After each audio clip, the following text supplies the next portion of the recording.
Welcome back to Double Down University. I'm back with you guys with another MLB prospects video. I have two props from the MLB slate that I like today, which is Bobby Witt Jr. over 9.5 hitter fantasy score, as well as Bryce Harper over 8 hitter fantasy score. So let's get into it. The first matchup is Bobby Witt Jr. So he's going up against Chris Flexen. If you guys been watching my previous KBO videos, you know that I target certain things for pitchers and they have to fit a certain criteria for me to be able to take a over hitter wise. And one of those determining factors is low K percentage, high walk percentage, and low ground ball percentage, as well as hard hit percentage or hard contact percentage as well.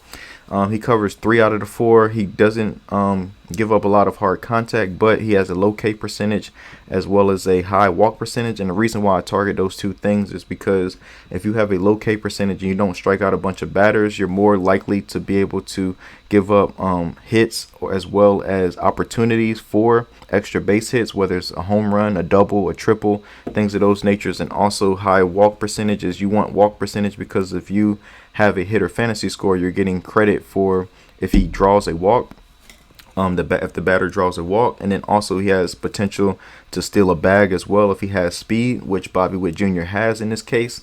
And then also Chris Flexen, he throws. I like to look at the 3 most predominant pitches that he throws to that handedness of batter. So in this case, Bobby Witt Jr. is going to be going up against a 4-seam, a slider, and a cutter, because those are the 3 high percentage pitches that he throws to right-handed batters. So we're going to look and see how he stacks up against those 3. So against the 4-seam, slider, and cutter.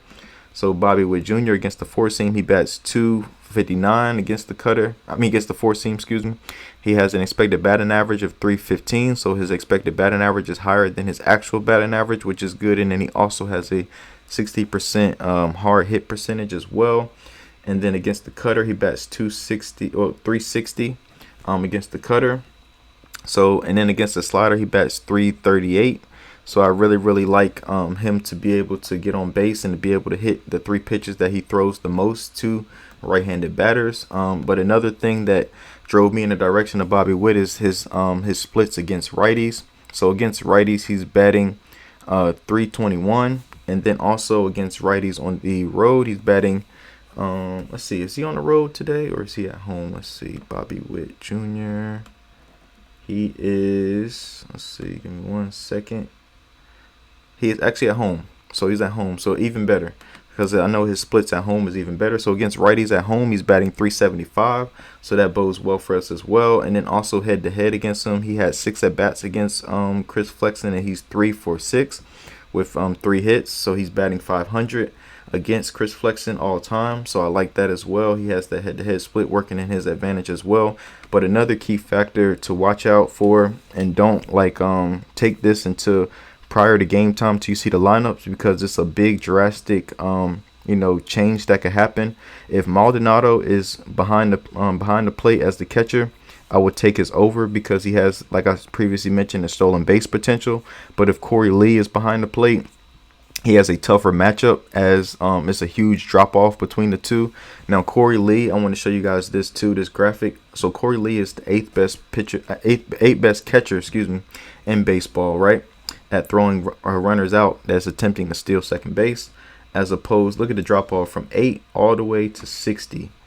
Let's see if I can get down. So 60 is Maldonado. So if Maldonado's in the lineup, take Bobby Witt Jr. over, because he can just get that off of a hit and stolen base. And then if he scores, that's a cherry on top as well. So he's capable of covering this all by himself without the help of his teammates. So I like that as well. And then moving forward to our next batter, which is Bryce Harper. He's going up against Martin Perez. Martin Perez has started to decline in his career. He used to be a ground ball pitcher, but lately, because of his decline in velocity, he is a more susceptible pitcher to hard hit percentage. As you can see here, he's poor in every category pretty much. Ground ball percentage, doesn't get ground balls.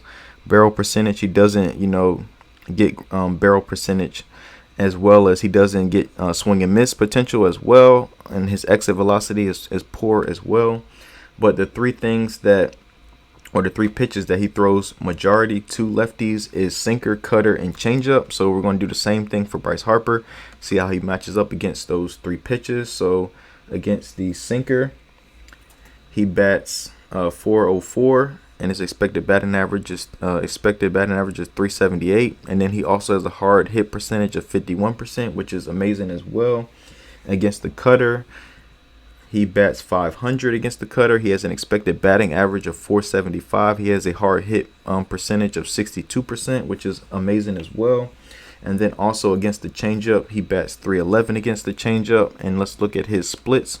So his splits is, let's see if we can pull it up. So this is actually just his regular stats. So let's go to his splits.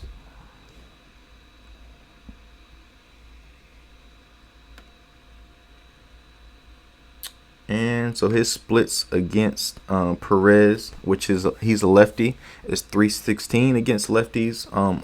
Just overall home and road, but also he is on the road, so he's going up against lefty on the road, so he bats 286, excuse me.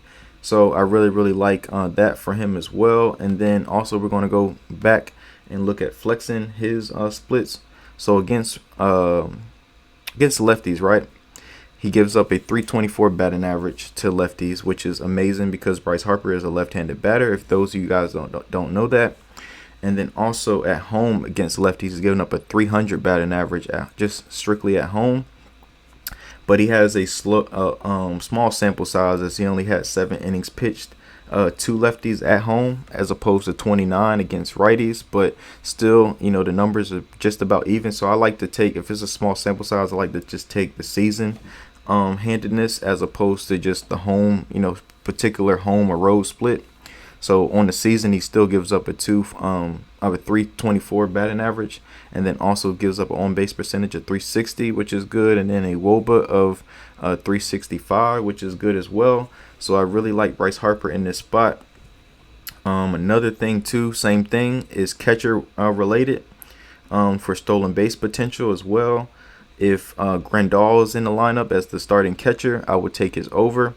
If Bart is in there, Bart is not too far off, but I don't like Bart. He's a bad player to me, in my opinion. I'm not a big fan of him at all. I think he's worthless at the plate unless he's hitting a home run or something of that nature. But he just doesn't do anything for me that stands out, as far as a baseball player. So I really like it even better. So for both of these props, I like the over way more if Grandal is in the starting lineup as the starting catcher and Maldonado is the starting catcher for the White Sox as well. So those are the two picks that I have for you guys at Bobby Witt Jr. over 9.5 hitter fantasy score, as well as Bryce Harper over 8 hitter fantasy score. And both of these are dependent on catchers, catcher dependent, and you can see that before the game. They have the starting lineups come out. If you guys have like a RotoWire, or if you just type in RotoWire MLB lineups, it should pop up and it should show you the projected lineups. And I'm gonna actually show you guys, for those of you guys, so you can know, because sometimes they'll show a lineup and it's not confirmed, and you may think it's the confirmed lineup and then it switches when the game starts. So to avoid all of that, you go to rotowire.com, right, and then you go to click on the MLB tab, and then you go to lineups right here, and you go to daily lineups, and then you scroll down and see all of these say expected right here. So if it was locked in, I don't think any team has locked in their lineup right now, because they're all have ways to go, hours to go before they decide the lineup. But when it does get confirmed, it should be green right here. This little dot right here that's yellow should be green, and it should say confirmed lineup, and then they'll have the batters in order, in their particular batting order. So those are the two things that I look for. Is I'll say it again, Maldonado to be the catcher for the White Sox, as well as Grandal to be the catcher for the Pittsburgh Pirates. So appreciate you guys. Please like, comment, and subscribe, and I'll see you guys next time.